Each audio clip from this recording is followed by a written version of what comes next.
Hello students, welcome to the online class of MPS बरू। तो इससे पहले जो हमारा क्लास था उसमें हमने चैप्टर नंबर 9 स्टार्ट किया है, वुमेन कास्ट एंड रिफॉर्म। और इसमें जो हमारा पहला क्लास था उसमें हमने ये पढ़ा था कि किस तरह यहाँ के जो हिंदू सोसाइटी है वो किस तरह कास्ट में डिवाइडेड थे, और इसके अलावा औरतों के पोजीशन क्या थे, औरतों के साथ कैसा बर्ताव किया जाता था, और कि कौन कौन से गलत प्रैक्टिस यहाँ प्रिविलेंट थे। फॉर एग्ज़ाम्पल यहाँ जो सती सिस्टम था वो सदियों से चला आ रहा था। तो इस तरह के women conditions and caste system के बारे में थोड़ा बहुत हमने पढ़ा था, और कुछ सोशल रिफॉर्मर्स के बारे में भी पढ़ा था। और उनमें से सबसे जो नुमाया नाम आता है वो राजा राम मोहन रॉय का आता है। उन्होंने एक समाज भी बनाया ब्राह्मण समाज के नाम से, ताकि इस समाज के ज़रिए लोगों में जागरूकता फैला सके और इसके अलावा समाज की इस्लाह कर सके। तो राजा राम मोहन रॉय को फादर ऑफ इंडियन रिनेसेंस भी कहते हैं। आज का हमारा जो टॉपिक है वो changing the lives of videos, यानी एक और इल प्रैक्टिस और एक और गलत चीज़ जो चला आ रहा था हिंदू समाज में, वो था कि विडोज़ को रीमैरिज करने का, दोबारा से शादी करने नहीं दिया जाता था, और इसके अलावा चाइल्ड मैरिज बिल्कुल कॉमन था। इस तरह के बहुत सारे इल प्रैक्टिसेस प्रिविलेंट थे उस समय इंडियन सोसाइटी के अंदर। Changing the lives of widows आज हमारा टॉपिक है। यहाँ से हम स्टार्ट करने जा रहे हैं, यानी उन बेवाओं की ज़िंदगियाँ तब्दील करना, कि किस तरह उन बेवाओं की ज़िंदगियाँ तब्दील की गई और किन लोगों का इसमें कंट्रीब्यूशन रहा है। राम मोहन रॉय को सबसे ज़्यादा उसकी जो इक़दामात उसने उठाए रिफॉर्म्स के लिए, इस्लाह करने के लिए, वो इस वजह से उठाए क्योंकि सबसे ज़्यादा दुख उन्हें इन बेवाओं की ज़िंदगियों को देकर हुआ था। तो इसके अलावा उन्होंने सती सिस्टम था या सती का जो काम था, जो प्रैक्टिस था, उसके ख़िलाफ़ भी उसने कैंपेन्स चलाए हैं। अगर आप राजा राम मोहन रॉय की बात करेंगे तो एक लिंग्विस्ट था। लिंग्विस्ट के बारे में हमने इससे पहले वाले क्लास में पढ़ा था। लिंग्विस्ट यानी जो बहुत सारे लैंग्वेजेस जानते हो, वो बिल्कुल बेहतरीन तरीके से संस्कृत बोल सकता था, पर्शियन बोल सकता था, और इसके अलावा बहुत सारे दूसरे इंडियन और यूरोपियन लैंग्वेज में भी वो मास्टर थे। यानी वो आराम से बहुत सारे यूरोपियन और बहुत सारे दूसरे हिंदुस्तानी भाषाएं इस्तेमाल कर सकते थे, बोल सकते थे, लिख सकते थे। तो अपने इन राइटिंग्स के ज़रिए राजा राम मोहन रॉय ने इस चीज़ को साबित करने की कोशिश किया है कि कहीं पर भी जो हिंदुओं के मुक़द्दस किताबात हैं, पुरानी जो किताबात हैं, वो वहाँ पर कहीं भी ये नहीं लिखा गया है कि एक विडो को उसके हस्बैंड के साथ जलाया जाए, यानी इसकी कहीं पर भी जिक्र नहीं हुआ है। तो अर्ली 19th सेंचुरी में अगर आपने चैप्टर 7 में पढ़ा है कि बहुत सारे ब्रिटिश ऑफिशियल्स जो है उन्होंने भी हिंदुस्तानी इन ट्रेडिशंस के, हिंदुस्तानी इन रस्म रसूमात के, इन सकाफ़ात के उनके ख़िलाफ़ वर्जी करना, उनके ख़िलाफ़ ये नुक्तेचीनी करना शुरू कर दिया था। तो इस वजह से वो लोग राजा राम मोहन रॉय को सुनने के लिए तैयार हो जाते हैं, और उनकी काफ़ी वो इज़्ज़त करते थे। एज अ रेस्पेक्टेड मैन, मतलब इज़्ज़त की निगाह से राजा राम मोहन रॉय को देखता था, उनकी काफ़ी इज़्ज़त करता था अंग्रेज़। तो बाद में कहते हैं कि इन्हीं की कोशिशों की वजह से, राजा राम मोहन रॉय की टायरलेस एफर्ट्स की वजह से ही 1829 में ये सती सिस्टम जो है इसको बैन कर दिया गया। इस डेट को नोट कर लीजिए, 1829 में जो सदियों से चला सेंचुरीज प्रिवेलेंट जो प्रैक्टिस था सती सिस्टम, वो बैन कर दिया जाता है 1829 में राजा राम मोहन रॉय के एफर्ट्स की वजह से। तो जो स्ट्रेटजी राजा राम मोहन रॉय ने अपनाया था इसके बाद भी बहुत सारे रिफॉर्मर्स आए, उन्होंने भी राजा राम मोहन रॉय की स्ट्रेटजी को अपनाने की कोशिश किया है। जब कभी भी उन्होंने किसी प्रैक्टिस को, किसी ऐसे गलत काम को चैलेंज करने की कोशिश किया है जो उन्हें लगा कि ये नुकसानदा है, तो उन्होंने क्या किया, इस गलत चीज़ को इसका हवाला देना उन्होंने ज़रूरी समझा कि किसी पुरानी मुक़द्दस किताब का हवाला दे, ताकि लोग समझें कि हाँ भाई इसका कहीं, जैसे कि राजा राम मोहन रॉय ने ख़ास तौर पर पुरानी किताबों का, पुरानी मुक़द्दस किताबात का हवाला देकर उन्होंने ये कहा था कि वीडो जो बेवाएँ हैं उनको अपने डेथ हस्बैंड के साथ जलने का जिक्र कहीं भी किसी भी किताब में नहीं है। इस तरह के हवाला देना दूसरे लोगों ने भी, दूसरे रिफॉर्मर्स ने भी राजा राम मोहन रॉय की स्ट्रेटजी को अपनाया है।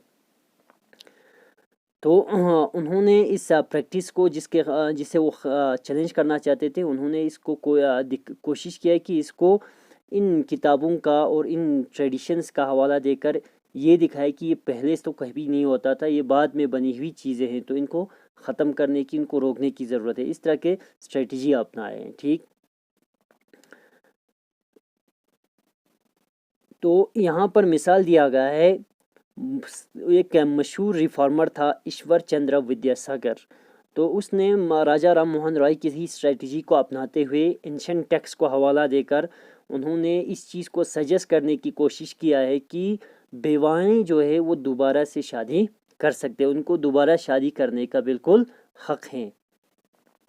तो इसकी सजेशन को बाद में अंग्रेज़ ऑफिशियल्स इसको मानते हैं, अडॉप्ट करते हैं और एक कानून पास कर देते हैं 1856 में, और इस तरह विडो रीमैरिज करने की इजाज़त उन्हें मिल जाते हैं। यानी 1856 तक जो है इन बेवाओं को दोबारा शादी करने का हक बिल्कुल नहीं था, उन्हें शादी करने नहीं दिया जाता था। ये इन रिफॉर्मर्स के ख़ास तौर पर ईश्वर चंद्र विद्यासागर जैसे लोगों की कोशिशों की वजह से इन को ये हक दोबारा मिल जाते हैं, इनको ये हक मिल जाते हैं 1856 में। तो इस डेट को भी याद कर लीजिए आप। एक तो 1829 सती सिस्टम को बैन कर दिया गया, और दूसरा 1856 विडोज़ को रीमैरिज करने का हक दिया गया। तो वो लोग जो विडो रीमैरिज के, यानी समाज में अभी भी बहुत सारे ऐसे लोग थे जो विडोज़ को दोबारा शादी करना उनके फेवर में नहीं था। तो उन्होंने विद्यासागर के ख़िलाफ़ उनको अपोज किया है, इनके ख़िलाफ़ वर्जी की है और उन्हें बाइकआउट भी किया है। तो second half of the 19th century यानी 1850 तक कहते हैं कि विडो मैरिज के जो फेवर में मोमेंट्स था वो मुल्क के दूसरे हिस्सों में भी फैल चुका था। तो अगर आप मद्रास प्रेसिडेंसी के जिन इलाक़ों में तेलुगु भाषा का इस्तेमाल किया जाता था, वहाँ पर एक एसोसिएशन बनाया जाता है, विरिसा लिंगम पंटुलू नाम के एक शख्स एक एसोसिएशन बनाते हैं, और इस एसोसिएशन का काम ये था कि विडो रीमैरिज के लिए कोशिश किया जाए, विडोज़ को, बेवाओं को दोबारा शादी करने का हक़ दिया जाए। तो उसी समय ही एक और ये जवान इंटेलेक्चुअल और एक रिफॉर्मर बम्बई में, तो वो भी लोगों के कसम उठाते हैं कि वो इस तरह के काजेस के लिए, यानी विडोज़ को दोबारा इन ये राइट्स दिलाने के लिए काम करे। नॉर्थ में स्वामी दयानंद सरस्वती, उसने भी एक रिफॉर्म एसोसिएशन बनाया था। तो इस एसोसिएशन का नाम था आर्य समाज। जिस तरह राजा राम मोहन रॉय ने एक समाज बनाया था ब्राह्मू समाज, तो अब इन चीज़ों को याद रख लीजिए। ब्राह्मू समाज राजा राम मोहन रॉय ने बनाया, और आर्य समाज जो है वो स्वामी दयानंद सरस्वती ने बनाया है। तो इस समाज ने भी विडो रीमैरिज को सपोर्ट किया है। तो कहते हैं कि इन बहुत सारे ऐसे समाजेस, बहुत सारे ऐसे एसोसिएशंस और बहुत सारे इंटेलेक्चुअल्स के लिखने और कोशिश करने के बावजूद भी हकीकत में जिन बेवाओं ने शादी किया है उनकी नंबर बहुत कम रही है। तो जिन्होंने शादी किया उनको समाज में आसानी से उन्हें एक्सेप्ट भी नहीं करता था, और जो कंजर्वेटिव ग्रुप्स होते थे, कंजर्वेटिव ग्रुप्स मतलब जो पुराने, यानी जो पुराने जो निज़ाम को कंटिन्यू रखना चाहते हैं, पुराने सिस्टम को कंटिन्यू रखना। यानी पुराना सिस्टम क्या था? पुराना सिस्टम ये था कि वो विडोज़ को दोबारा शादी करने नहीं दिया जाता था, तो इनको ही कंजर्वेटिव्स कहेंगे। तो उन्होंने इस न्यू लॉ को अपोज करना जारी रखा है। जो लॉ पास किया था 1856 ने अंग्रेज़ों ने, ईश्वर चंद्र विद्यासागर जैसे लोगों की कोशिश के, इनके लिखने की वजह से जो कानून पास किया था उनको अपोज करना जारी रखा है कंजर्वेटिव्स ने। Girls begin going to school. अब एक साथ समय आ जाते दौर आ जाते कि अब लड़कियां स्कूल जाना शुरू कर देते हैं। तो बहुत सारे रिफॉर्मर्स को ये एहसास होता है कि इन बच्चियों के लिए, इन लड़कियों के लिए तालीम बहुत ज़रूरी है, ताकि इनकी जब तक ना इनको तालीम नहीं दिया जाए, समाज में इन औरतों की जो कंडीशन है, जो हालात है, वो इम्प्रूव होने वाले नहीं है, वो सुधरने वाले नहीं है। तो अगर समाज में औरतों के हालात को सुधरना है, औरतों के हालात को बदलना है, तो उन्हें तालीम दिलाना, उन्हें तालीम की तरफ राग़िब करना बहुत ज़रूरी है। तो विद्यासागर ने कलकत्ता में और बहुत सारे दूसरे रिफॉर्मर्स ने बम्बई में इन बच्चियों के लिए, लड़कियों के लिए स्कूल्स बनाने शुरू कर दिए। तो जब स्कूल्स खोले गए मिड 19th सेंचुरी में, यानी 1850s में, बहुत सारे जो है इनसे डर जाते हैं, स्कूल से डर जाते हैं। उन्हें ऐसा डर था कि स्कूल जो है वो लड़कियों को घर से, यानी इस तरह से उनके मिसकंसेप्शंस फैलाए जाते हैं कि ये स्कूल जो है पहले बच्चियों को घर से दूर ले जाएंगे, उन्हें जो घरेलू काम है, जो उनके घरेलू काम होते जैसे कि खाना पकाना, बाकी बर्तन मांजना, कपड़े धोना, इनको करने नहीं देंगे। और इसके अलावा स्कूल जाने का मतलब ये भी था कि लड़कियों को बहुत सारे पब्लिक प्लेसेस से होकर जाना पड़ता था स्कूल पहुंचने के लिए। तो ये उस समय पहले क्या होता था कि समाज में लड़कियों को बिल्कुल कन्फाइन किया जाता था 4 वॉल्स ऑफ दी होम, यानी घर के 4 दीवार के अंदर ही उनको महदूद रखा जाता था, उनसे बाहर निकलने नहीं दिया जाता था। अब स्कूल्स खोले गए, स्कूल पहुंचने के लिए उन्हें बहुत सारे पब्लिक प्लेसेस से होकर जाना पड़ता था। तो उन्हें लगा कि बहुत सारे, उनको ये एहसास होता है कि इस तरह के उनके जो अखलाकियात है, उठना बैठना, ये सारे इन पर बहुत बुरा असर पड़ेगा लड़कियों के। तो उन्हें, उस लोगों का सोच ऐसा था कि लड़कियों को जो है बिल्कुल पब्लिक प्लेस से दूर रहना चाहिए।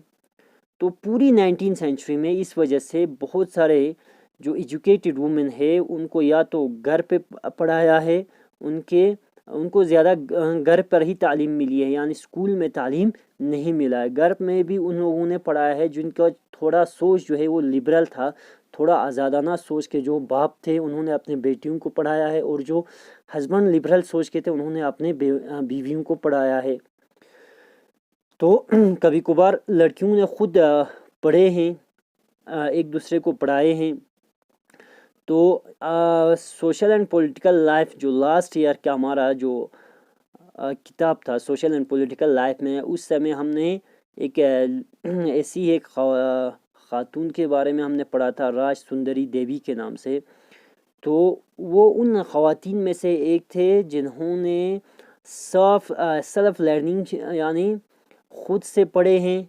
उन्होंने रात को मोमबत्तियां जलाकर, उन्होंने इन मोमबत्तियों की रोशनी में बैठकर उन्होंने पढ़े हैं, लिखे हैं, यानी सेल्फ स्टडी किए उन्होंने। तो इसी सेंचुरी के बाद वाले जो हिस्से पार्ट थे उसमें स्कूल्स जो है वो इस्टेब्लिश किए गए। पंजाब में आर्या समाज ने, और महाराष्ट्र में भी ऐसे स्कूल्स खोले गए लड़कियों के लिए, ज्योतिराव फूले ने। तो जो एरिस्टोक्रेटिक मुस्लिम हाउस होल्ड्स होते थे नॉर्थ इंडिया में, एरिस्टोक्रेट्स मतलब जो रूलिंग क्लास होते थे, जो अपर क्लास होते थे, उन घरों में उन्होंने जो उनके जो औरतें होते थे उन्होंने अरबिक में कुरान पढ़ने उन्होंने सिखाया, अरबिक लैंग्वेज में कुरान पढ़ते हैं। तो इसके अलावा उन्हें ऐसी भी औरतें पढ़ाते थे जो उनको उनके घर आकर उन्हें पढ़ा जाते थे।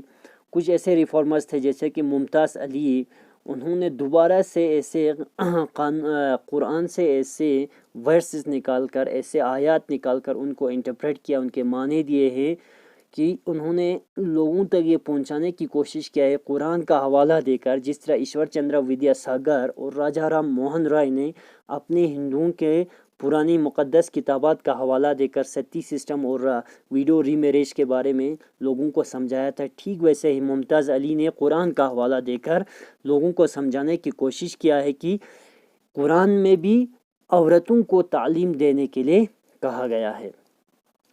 तो सबसे पहला उर्दू नावल जो है लेट 19th सेंचुरी में लिखे गए। दूसरी चीज़ तो इन नावल्स में जो है उन्हें इनकरेज किया जाता था। इन नावल्स के ज़रिए औरतों को इनकरेज किया जाता, उनकी हौसला अफजाई किया जाता था कि वो मज़हब के बारे में पढ़े और इसके अलावा घरेलू जो मैनेजमेंट है उनके बारे में पढ़े, एक ऐसी लैंग्वेज में पढ़े जो वो समझे। यानी उन्हें ये नहीं कहा जाता था कि आप अरबिक में पढ़े, संस्कृत में पढ़े। उन्हें मतलब सिर्फ पढ़ने के लिए कहा था और समझने के लिए कहा था कि आप इन चीज़ों को समझें, इनको पढ़ें, ताकि आप इन्हें सही से मैनेज कर पाए, घरेलू जो आपकी ड्यूटीज़ है उन्हें मैनेज कर पाए।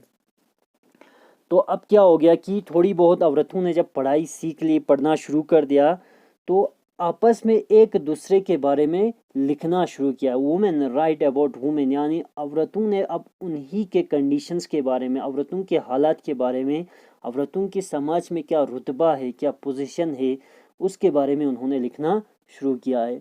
अर्ली 20th सेंचुरी से, यानी 1901 1910 का जो फेस है वहीं से शुरू हुआ है कि बहुत सारे मुस्लिम जो ख़वातीन है, जैसे कि भोपाल के जो बेगम्स थे, एक अहम रोल अदा किया उन्होंने औरतों के अंदर तालीम को बढ़ावा देने में। यानी औरतों में तालीम फैलाने में उन्होंने एक बड़ा किरदार अदा किया है। उन्होंने एक प्राइमरी स्कूल्स खोले हैं अलीगढ़ में लड़कियों के लिए, और एक और रिमार्केबल यानी एक और अहम ख़वातीन जो है, ख़ातून जो है, वो बेगम रुक़िया सखावत हुसैन था। उसने भी मुस्लिम गर्ल्स के लिए पटना और कलकत्ता में स्कूल्स खोले हैं।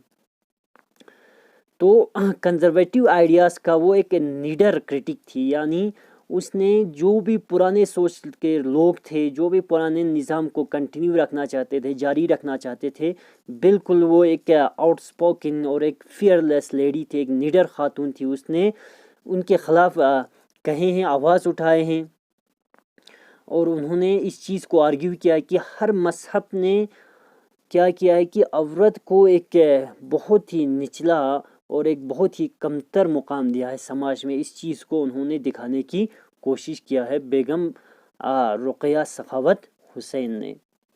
तो 1880 में इंडियन वुमेन जो है, अब वो आहिस्ता आहिस्ता कहाँ पहुँच जाते हैं, वो स्कूल्स यूनिवर्सिटीज़ में इंटर हो जाते हैं। अब वो यूनिवर्सिटीज़ में एडमिशन लेना शुरू कर देते हैं। तो और कुछ लोगों ने अब डॉक्टर्स की ट्रेनिंग ली और कुछ टीचर्स बन गए।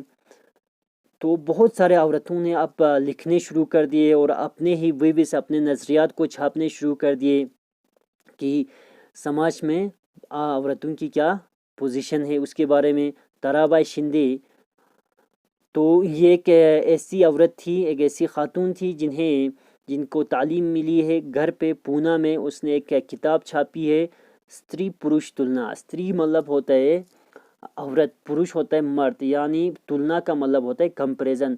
मर्द और औरत का तुलना करना, कंपेयर करना, a comparison between women and men, criticising.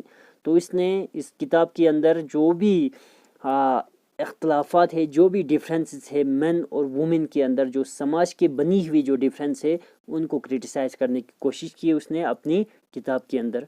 Pandita Ramabai, ये भी एक बड़ी स्कॉलर थी संस्कृत की।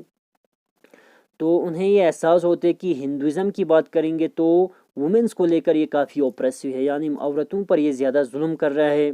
और उसने किताब लिखी है अपर कास्ट हिंदू वुमेन की जो दुख भरी ज़िंदगियां हैं। यानी अगर आप हिंदू, सामने पहले पढ़ा था, हिंदू से सोसाइटी जो है कास्ट में डिवाइडेड थे। अपर कास्ट की औरतों को भी बहुत सारे दुखों का सामना करना पड़ता था। उन्हीं अपर कास्ट लोगों की, अपर कास्ट औरतों की लाइव्स के बारे में इसने लिखी है पंडिता रमाबाई ने। तो उन्होंने एक विडोज़ के लिए एक घर बनाए पूना में इन बेवाओं के लिए, ताकि उन्हें थोड़ी बहुत पनाह मिल सके, उन औरतों को पनाह मिल सके। उन घर में वो औरतें बैठ सके जिन्हें अपने हस्बैंड्स ने और जिन्हें अपने रिश्तेदारों ने जिनके साथ गलत बर्ताव किया है, जिन्हें बहुत बुरी तरह से जिनके साथ पेश आया, उनको बिठाने के लिए उन्होंने एक घर का भी इंतज़ाम किया है पटना में।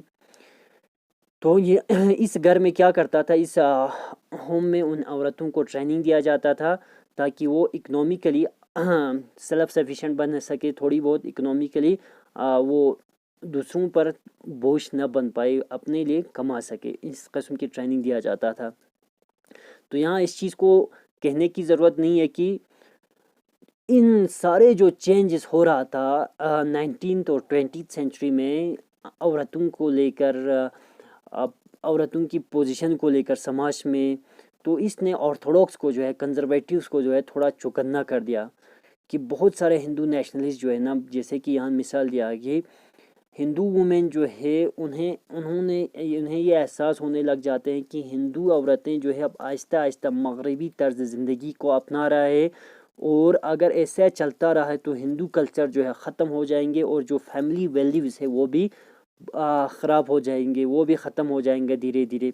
तो इसी तरह ऑर्थोडॉक्स मुस्लिम्स जो थे, कंजर्वेटिव मुस्लिम्स जो थे, वो भी इन चेंजेस के इम्पैक्ट्स को लेकर, इन चेंजेस के असर को लेकर वो भी काफ़ी खौफज़दा हुए थे, वो भी काफ़ी चौकन्ने हो गए थे। तो हम देख सकते हैं कि end of the 19th century, यानी 19th सेंचुरी के आखिर में वुमेन्स जो है वो रिफॉर्म के लिए वो खुद काम कर रहे थे, इस्लाह के लिए, चेंजेस के लिए वो काम कर रहे थे। उन्होंने किताबें लिखे हैं, मैगजीन्स एडिट किए हैं, स्कूल्स खोले हैं, ट्रेनिंग सेंटर्स खोले हैं, वुमेन्स एसोसिएशन सेटअप किए हैं। अर्ली 20th सेंचुरी से उन्होंने pressure groups, political pressure groups, यानी अपने इंटरेस्ट को प्रमोट करने के लिए उन्होंने प्रेशर ग्रुप्स बनाए हैं ताकि ऐसे कानून बना सके जो जिनके ज़रिए फीमेल सफरेज मांग सके। सफरेज का मतलब होता है वोट देने के हक़ को हम सफरेज कहते हैं। और इसके अलावा better health care, education for women, इन चीज़ों के इन राइट्स को लेकर उन्होंने प्रेशर ग्रुप्स खोले हैं। तो उनमें से बहुत सारों ने अलग अलग नेशनलिस्ट और सोशलिस्ट मूवमेंट्स को भी ज्वाइन किया इन औरतों ने 1920s में। 20th सेंचुरी में जैसे लीडर्स, कुछ ऐसे लीडर्स थे, जवाहरलाल नेहरू, सुभाष चंद्र बोस, उन्होंने भी इस greater equality, freedom for women, इनको सपोर्ट किया है। औरतों को ज़्यादा से ज़्यादा इनको भी बराबरी मिलनी चाहिए, इनको भी फ्रीडम मिलनी चाहिए। इन लीडर्स ने इनको सपोर्ट किया है। इन नेशनलिस्ट लीडर्स ने उन्हें ये वादा किया है कि उन्हें इंडिपेंडेंस के बाद, आज़ादी के बाद, मुल्क आज़ाद होने के बाद पूरी तरह उनको मर्दों के बराबर ही वोट देने का हक़ दिया जाएगा। तो तब तक उन्होंने क्या कि जब तक ना आज़ादी मिले तब तक आप क्या करेंगे कि अपनी पूरी तवज्जो जो है इस अंग्रेज़ों के ख़िलाफ़ जो हम जद्दोजहद कर रहे हैं उस पर फोकस करें, और जब एक दफ़ा आज़ादी मिल जाएंगी आपको मर्दों के बराबर आपको हक़ दिया जाएगा। ये उनसे, इन नेशनलिस्ट लीडर्स ने औरतों से, इन ख़वातीन से वादा किया है। तो आज के लिए काफ़ी है। इंशाल्लाह नेक्स्ट चैप्टर हम, नेक्स्ट जो हमारा क्लास होगा वो हम इससे आगे कंटिन्यू करेंगे।